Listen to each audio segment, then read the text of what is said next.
Once upon a time, in a sleepy village tucked between green hills and golden fields, there lived two boys who were never seen apart.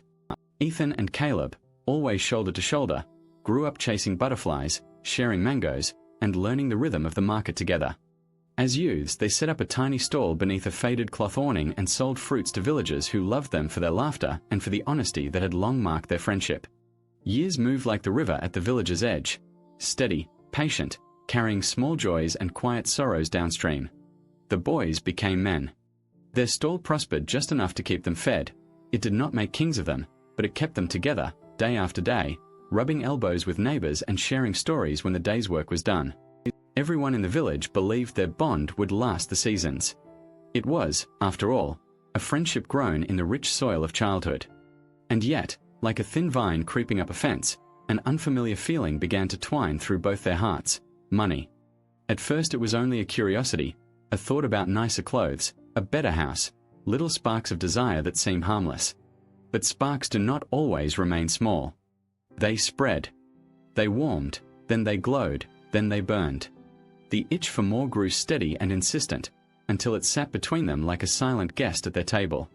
They continued to smile in public, to haggle at the market, to greet one another as only brothers might, but the private corners of each mind filled with something colder, the taste of wanting more than the other.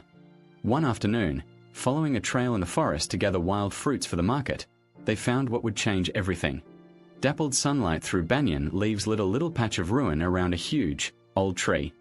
Half buried in loam, something gleamed. They dug with bare hands until a large pot came into view, its rim heavy with soil. Inside it, diamonds spilled, pure and bright, so many that the light seemed to bend and multiply around them. For a moment there was only sound of their breathing, long and astonished. The world narrowed to the cold sparkle and to each other's faces. Ethan laughed aloud, high and sharp. "We are rich. Our days of selling fruit are over." Caleb grinned back, but there was a careful shadow behind his teeth. "Yes," he said. "But we must be careful. No one should know." They covered the pot with dry leaves, parted the pot's secret from the village, and planned to return by moonlight with sacks to carry the treasure away. Yet even as they made the plan together, something unspoken moved between them, an idea that neither would admit. Nights crouched below the banyan, the diamonds unseen but present as a second heartbeat. Their old companionship began to fray under the weight of want. Each man had come a long way, in his imagination, to a house of comfort lined in jewels. Each had begun to calculate how much the other might take. Ethan, while the moon tilted low, thought to himself with a new hardness, "I found it. I deserve it all." Caleb's mind, lit by the same greedy glow, spun the same cruel logic. "Why should I split it? I need it more." They concocted a plan together, simple and ordinary in its surface: eat, then carry the diamonds. But under that simplicity, a darker plan germinated. Ethan would stroll to the market and buy food. Caleb would pretend to wait. Ethan left with a jaunty smile. In the market, behind the stall's bustle, he bought a small knife and hid it beneath his shirt, thinking the knife would end the problem of sharing. Caleb, alone under the tree, fingered a tiny vial stolen from a healer, a bottle of clear poison no larger than a fingernail. He told himself it was not wicked. It was clever, inevitable. He would slip it into Ethan's food and no one would ever know a thing. So each man, convinced of his cleverness, prepared betrayal. When Ethan returned with food wrapped in banana leaf, their smiles were flawless. They sat side by side, and Ethan placed the bundle into Caleb's hands. "Let us eat first," Caleb said, voice steady like someone who has practiced a line. Ethan agreed and, with a movement as natural as breathing, pulled the knife from beneath his shirt and struck.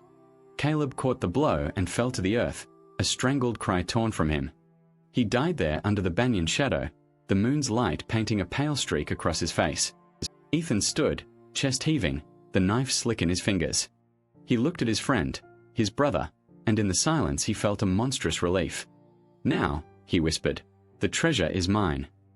He sat down on a root to catch his breath and, distracted by hunger and greed and the sharp taste of victory, unwrapped the banana leaf bundle. He began to eat. It took only moments. The poison Caleb had slipped into the food worked with a speed born of intent. Ethan's triumph curdled into pain.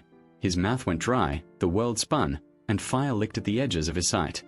He groped for the knife, then stumbled and fell beside the body he had made. The forest hummed on. A distant cricket kept time. By the time dawn stitched gold across the hills, both hearts had stopped beating. The diamonds lay there, unclaimed, as if the light itself had decided not to reward the cruel. When a wise old monk who walked the forest paths at sunrise came upon the scene, he stopped. He had seen the faces of grief and the faces of greed in the village before. He set down his walking stick and sat a moment to breathe. The sight of the two lifeless friends and the pot of hollow fortune made his chest ache. He covered the bodies with leaves, not to erase what had happened, but to give the fallen a simple dignity the world had been reluctant to afford them. Back in the village, the monk told the tale without malice, but with a stern, clear tone that made mothers clutch their children a little closer, that made merchants glance at their coins and wonder. He did not touch the diamonds. He left them where they lay, the earth holding their shine like a wound held still.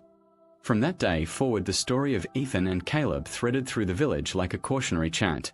Parents folded it into bedtime tales, not to frighten, but to teach. Teachers braced it into lessons about honesty, about the quiet theft that greed can be when it slips into one's heart.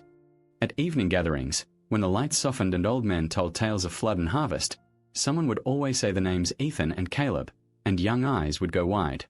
People wept the first times they heard it, because it was a simple and terrible truth. Riches can split what once seemed unbreakable. Wanting more can hollow out love until nothing remains.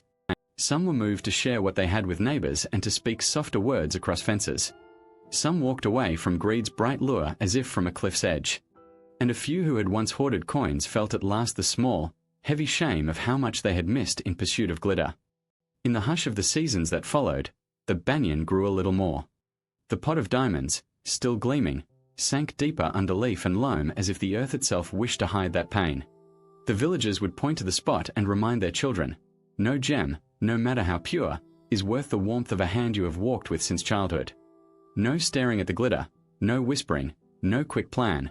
Beauty of gold and stone could replace the steady miracle of a true friend. Greed, the monk said once again to those who would listen, is like a fire. Feed it and it will not keep you warm. It will burn what you love. Feed it long enough and it will burn you. And so, under the slow turning of the sky, the village learned to count not by diamonds but by shared meals and hands held in hardship and in harvest. They learned to measure wealth not by what they could hide beneath a banyan, but by what they would not throw away for the price of a sparkling stone. Thus the names Ethan and Caleb passed into the village's memory as a quiet, aching lesson. Friendship and honesty last longer than jewels. Love is the treasure that never poisons.